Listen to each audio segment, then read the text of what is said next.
Assalamualaikum warahmatullahi wabarakatuh. Kami ucapkan terima kasih kepada Bapak Dosen dan teman-teman sekalian yang telah hadir dalam presentasi kami. Kami dari kelompok 1 akan mempresentasikan bab konsep dasar sistem informasi akuntansi, aktivitas bisnis dan proses bisnis. Sebelumnya perkenalkan, nama saya Eva Fitriani, saya sebagai moderator sekaligus pemateri.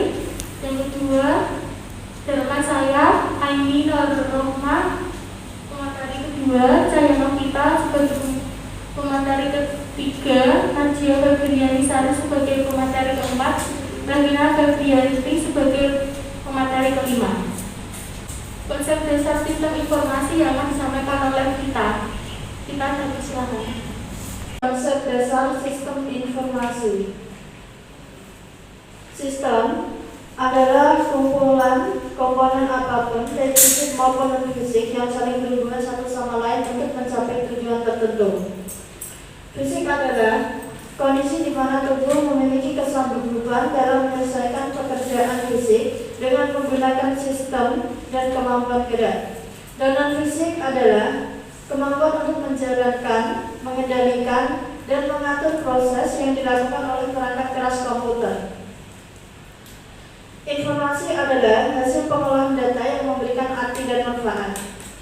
Jadi, sistem informasi diartikan sebagai sekumpulan komponen pembentuk sistem yang mempunyai keterkaitan antara suatu komponen dengan komponen lainnya yang bertujuan untuk menghasilkan suatu informasi dalam suatu bidang tertentu.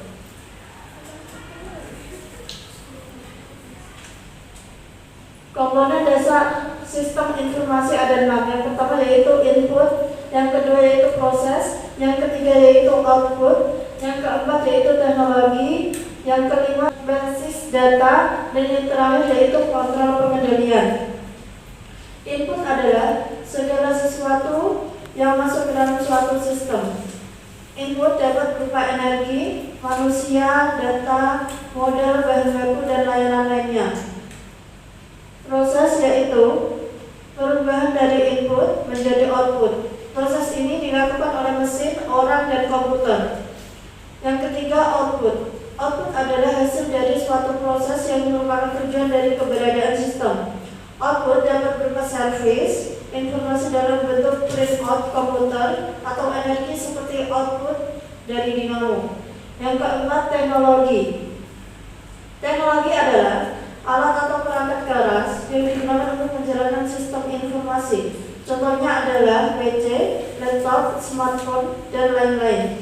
Alat tersebut digunakan untuk memasukkan data, memproses input, menyimpan dan mengakses data, kemudian menghasilkan output. Yang kelima, basis data. Basis data adalah kumpulan data yang saling berkaitan yang disimpan di dalam suatu sistem. Input akan diproses dan dicocokkan dengan data yang di dalam basis data. Jika terjadi kecocokan, maka sistem akan mengeluarkan output dari sesuai basis data tersebut. Yang keenam, kontrol pengendalian. Kontrol pengendalian dilakukan untuk memelihara sistem dan mengamankannya jika terjadi gangguan. Gangguan tersebut bisa berupa bencana, human error, serangan hacker, dan lain-lain. Dengan adanya pemeliharaan, sistem informasi akan berjalan dengan lancar dan memberikan informasi yang sesuai dengan pemakai sistem.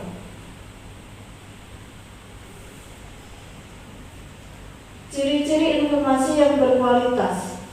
Yang pertama, akurat, yang kedua tepat waktu, yang ketiga relevan, dan yang terakhir yaitu lengkap.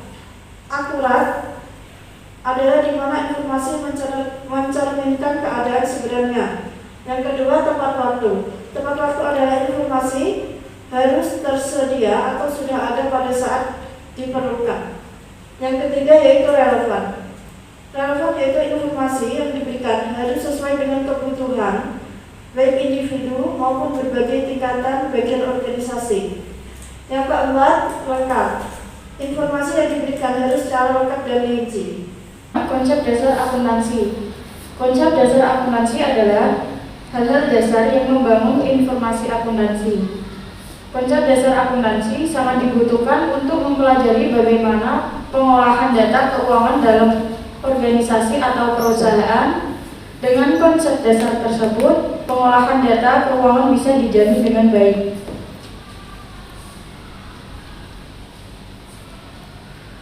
Menurut Harry, menyimpulkan bahwa dalam proses kegiatannya, akuntansi berlandaskan pada asumsi-asumsi tertentu. Dalam asumsi ini timbul konsep dalam akuntansi.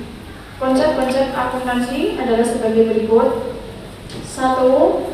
Konsep kesatuan usaha, yaitu informasi keuangan perusahaan yang hanya menginformasikan masalah keuangan perusahaan itu sendiri sesuai dengan standar akuntansi. 2. Konsep dasar periode akuntansi, yaitu pelaporan informasi keuangan secara berkala. Tujuannya adalah untuk menentukan strategi dan kebijakan perusahaan di masa mendatang sesuai dengan konsep dasarnya. 3.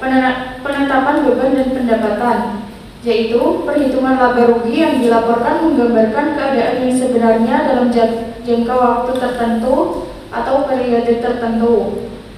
Penetapan beban dan pendapatan perusahaan hanya diakui dalam periode yang bersangkutan sehingga beban dan pendapatan yang terjadi benar-benar sudah direalisasikan. 4. Kesinambungan, yaitu laporan keuangan perusahaan yang disusun secara periode sehingga diperoleh informasi kemajuan atau kemunduran usaha. Dengan membandingkan laporan antar periode, maka akan didapat suatu data yang akurat tentang naik turunnya pendapatan dan beban. 5. Konsep pengukuran nilai uang, yaitu transaksi usaha harus dapat diukur dengan satuan uang tertentu.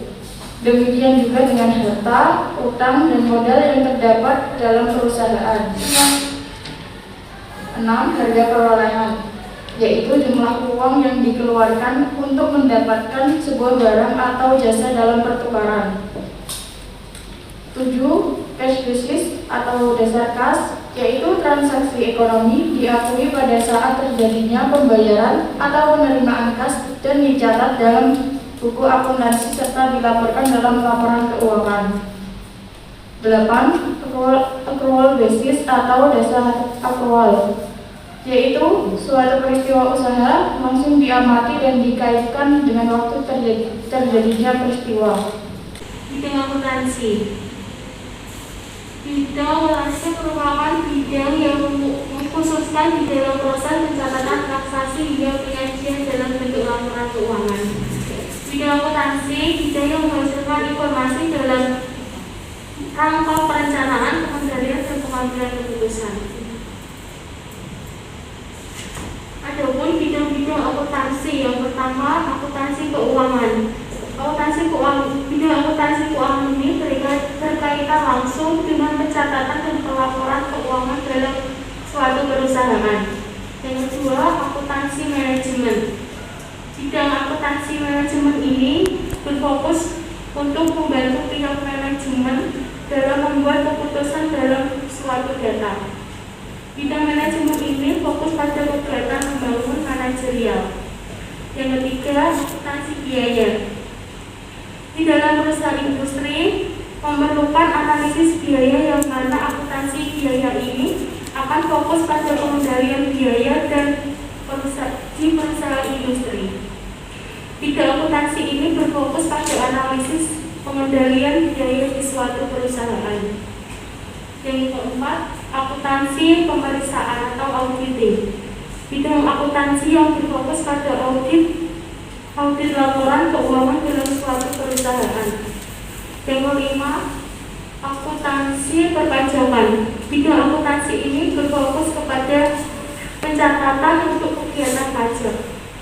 Seperti orang di sebuah perusahaan, dia mencatat pajak, atau orang-orang yang kemudian dia bekerja diperpajakan perpajakan, maka mereka bergulir di bidang akuntansi perpajakan. Yang keenam, akuntansi anggaran. Akuntansi yang berfokus pada perencanaan keuangan di berbagai macam periode. Fokus bidang akuntansi ini adalah untuk perencanaan keuangan. Selanjutnya ada siklus akuntansi dan pelaporan keuangan.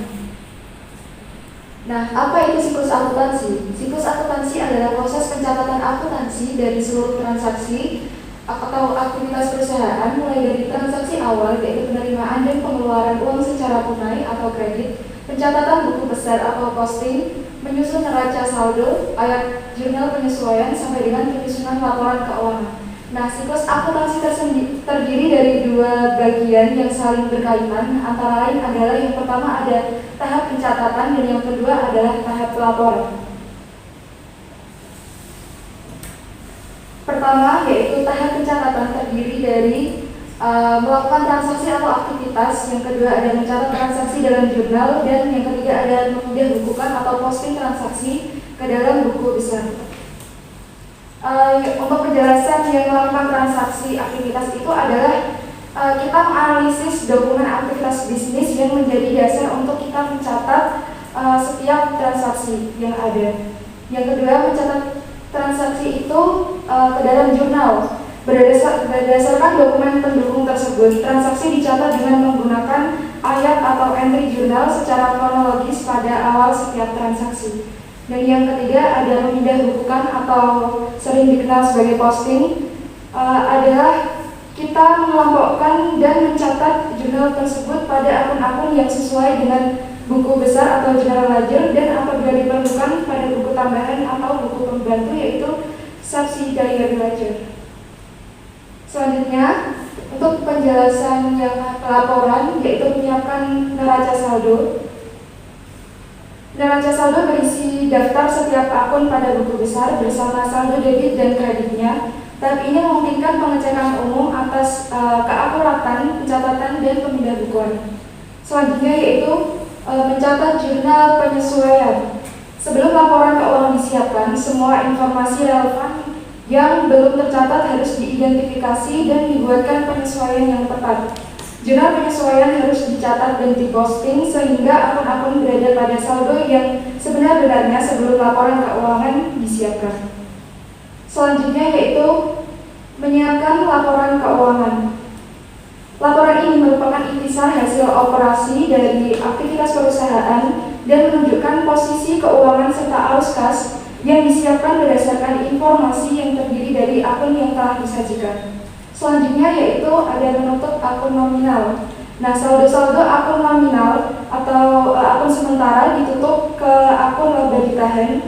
Proses penutupan ini mengakibatkan akun nominal bersaldo 0 pada awal periode berikutnya.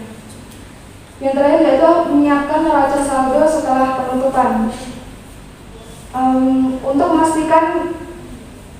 memastikan kesamaan atau keseimbangan debit dan kredit setelah jurnal penyesuaian dan jurnal penutup diposting, maka disiapkanlah neraca saldo setelah penutupan.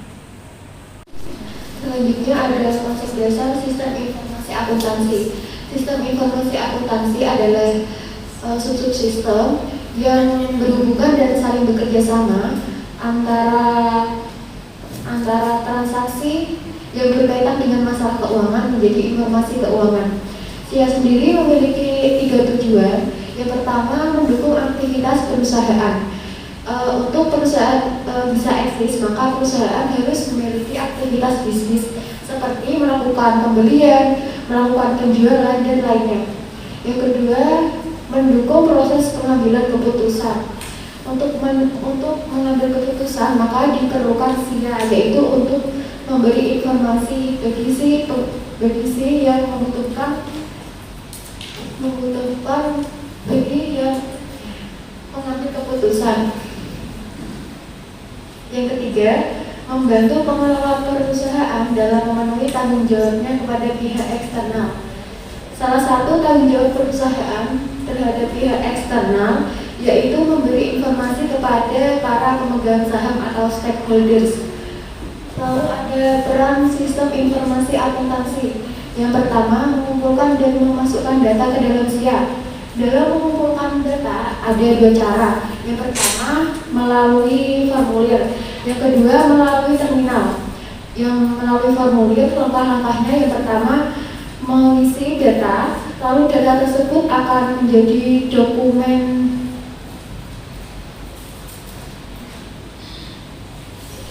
Lalu data tersebut akan menjadi dokumen sumber, lalu diinputkan ke komputer dan akan diproses lebih lanjut.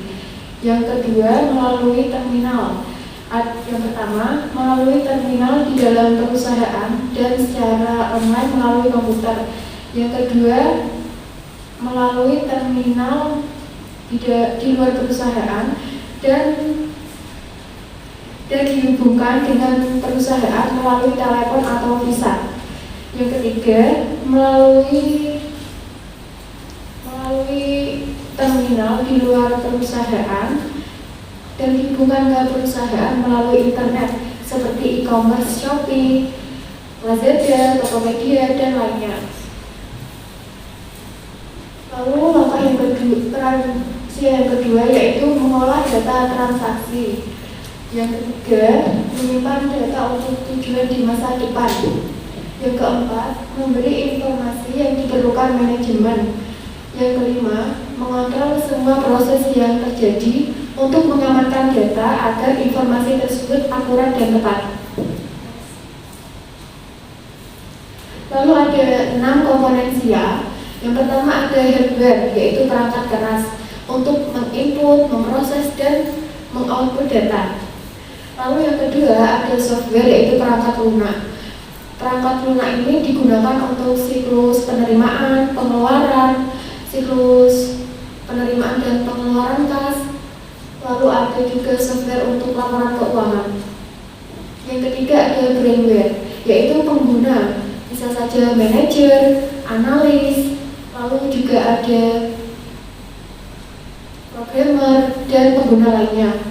Yang keempat yaitu ada prosedur, yaitu serangkaian aktivitas yang menghubungkan antara aktivitas satu dengan aktivitas lainnya.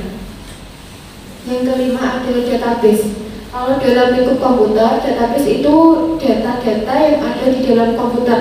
Kalau di perusahaan berarti database yaitu data-data yang berada dalam perusahaan. Yang keenam ada jaringan komunikasi, yaitu penggunaan media elektronik untuk